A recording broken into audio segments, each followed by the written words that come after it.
बरं सर, 10% जो अध्यादेश दिला त्यावर जरांगे पाटील समाधानी नाही आहेत आणि परत ते आंदोलनाला बसले. त्यांची अशी अपेक्षा आहे की ओबीसीमधूनच मिळावं.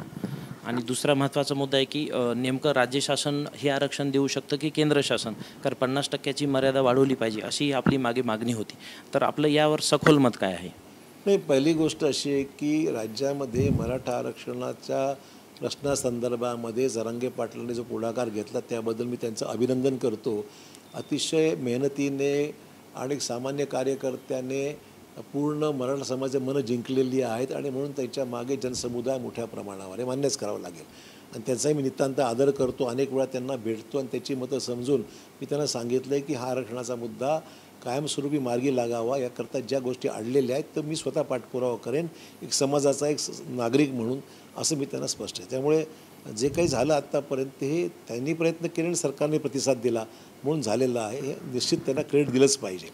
दुसरा विषय असा आहे की अनेक लोकांना ग्रामीण भागामध्ये विशेषतः माहिती कमी आहे की 10% आरक्षण देण्यात आलेलं हे माहितीच नाही आहे. असं आहे की आज एकतर नोकरीमध्ये 10% आरक्षण लागू झालं आहे. पोलीसची भरती झाली त्यावेळेस 10% आरक्षण दिलं गेलेलं, त्यामध्ये जे काही रिक्रुटमेंट झालं ते MSCBची भरती झाली आहे विद्युत मंडळाची, तिथेसुद्धा आरक्षण लागू झालेलं आहे. अशी शासनाच्या 2 या 4 विभाग जे का मध्यंतरी या 2-3 महिन्यात जे काही रिक्रुटमेंट झाल्या तिथे 10% आरक्षण लागू झालेलं आहे. त्यामुळे तेच नव्हे, आगामी येणाऱ्या भरतीमध्ये रिक्रुटमेंटमध्ये ते आरक्षण लागू झालं आहे. हे फार कमी लोकांना माहीत असेल किंवा क्वचित समजलं असेल, हे मुद्दा मी लोकांच्या माहितीस्तव सांगतो. हा एक दुसरा विषय. दुसरा विषय आहे की ज्यांच्याकडे कुणबी सर्टिफिकेट होते, जे जुने रेकॉर्ड सापडले, नावासमोर कुणबी लिहिलं आहे, त्यांना सर्टिफिकेट देण्यात आलेले. त्यांना OBC सर्टिफिकेट मिळालं कारण त्याचं नाव कुणबी म्हणून उल्लेख सापडला तो, त्यामुळे त्यांना सर्टिफिकेट देण्यात आलं आहे, काही प्रश्नच नाही. त्यामुळे तो एक विषय मार्गी लागलेला आहे. राहिला प्रश्न नातेवाईकांच्या बाबतीमध्ये, त्याच्यामुळे जवळपास 6-7 लाख लोकांचे ऑब्जेक्शन्स आलेले आहेत. त्याची प्रक्रिया सध्या सुरू आहे. आणि सगळ्यात महत्त्वाचा विषय म्हणजे दुमत कोणाचं आहे याच्यामध्ये? मराठा आरक्षण मिळण्यासंदर्भात दुमत कोणाचंच नाही आहे.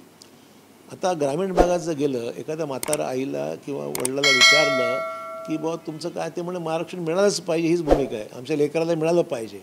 पण हे समजून सांगण्याची गरज आहे, लेकरालासुद्धा क्वालिफाय व्हावं लागेल.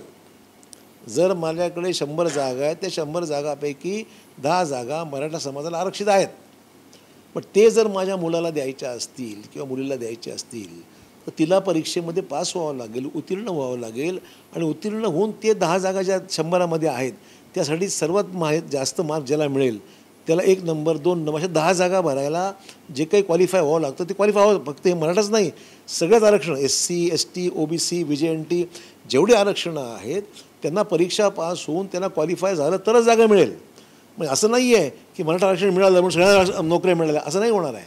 क्वालिफाय होऊनच ते होणार आहे, हे समजून सांगण्याची गरज आहे. ते बऱ्याच ठिकाणी मी लोकांना समजून सांगतो आहे की हे लक्षात ठेवा, आरक्षण मिळालं चांगली गोष्ट आहे, 100मध्ये 10 जागा तुमच्याकरता आहेत, पण 10 जागा मिळवण्याकरता तुम्हाला परीक्षा पास होऊन हायेस्ट स्कोअर तुम्हाला करावा लागेल, तर तुम्ही मेरिटमध्ये याल.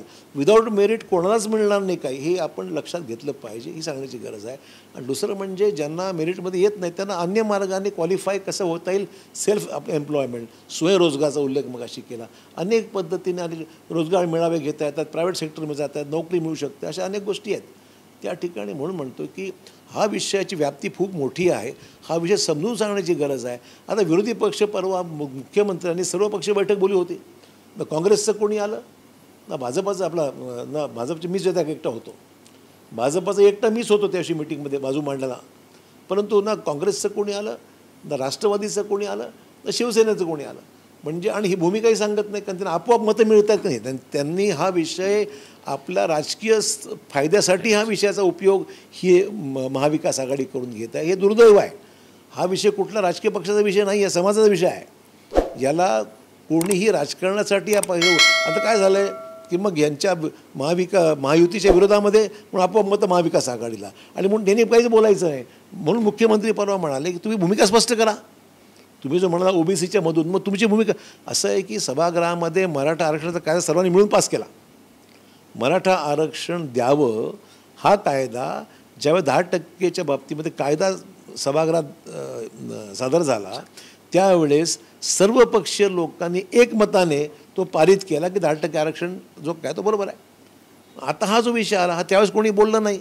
पण आजही महाविकास आघाडीमध्ये कोणी बोलत नाही, या विषयावर कोणी बोलतच नाही. मुख्यमंत्री म्हणाले कुठलाही निर्णय घ्यायचा असेल तर सर्वमत काय आहे. मी तर म्हणेन एवढंच नाही, ग्रामपंचायतीमध्ये जाऊन चौकशी करा. ग्रामपंचायती ग्रामसभा जर बोलवली तर याच्यामध्ये काय मतं निघणार आहेत. म्हणजे म्हणून मी मागे जाहीर बोललो, सामाजिक सलोखा राज्यामध्ये बिघडता कामा नये, ही आज काळाची गरज आहे. आमचं म्हणणं, हा प्रश्न मराठा समाजाचा आवश्यकच महत्त्वाचाच आहे. आणि तुम्ही मगाशी म्हणला टिकेल की नाही शंका आज लोकांना, त्याही मी मुद्दाम खुलासा करतो. सुप्रीम कोर्टाने सुरुवातीला जे जजमेंट दिलं होतं त्याच्यामध्ये या त्रुटी ज्या काढल्या होत्या, त्या शिंदे समिती आणि शुक्रे समिती दोन्ही समित्या येऊन गेल्या. त्यांनी त्याच्या त्रुटी ज्या निघाल्या होत्या, एकाने तर कुणबी सर्टिफिकेट द्यायच्या बाबतीमध्ये शिंदे समितीने सगळं शोध घेतला.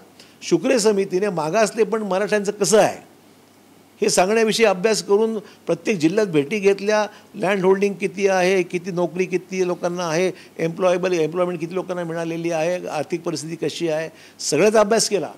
ते अभ्यास करून त्यांनी तो अहवाल सादर केला. ज्या अहवालामध्ये मराठा समाजा मागासलं पण कसं आहे हे सिद्ध केलं. आणि ते सिद्ध करून मग तो कायदा पारित झाला. म्हणून आता स्टे नाही ना, आत्तापर्यंत याला स्थगिती कुठल्याच कोर्टाने दिलेली नाही आहे. त्यामुळे वारंवार जे सांगितलं जातं आहे ते चुकीचं यासाठी आहे की आपण जे चांगलं चाललं आहे त्याच्यामध्ये मिठाचा खडा टाकून काहीतरी शंका निर्माण करण्याचं काम चाललं आहे. मला वाटतं ते तसं न करता जे वास्तव आहे ते आपण स्वीकारलं पाहिजे. खरं आहे ते फॅक्ट आहे आपल्याला. तर आत्तापर्यंत कोर्टाने त्याला रद्द केला असतं ना निर्णय.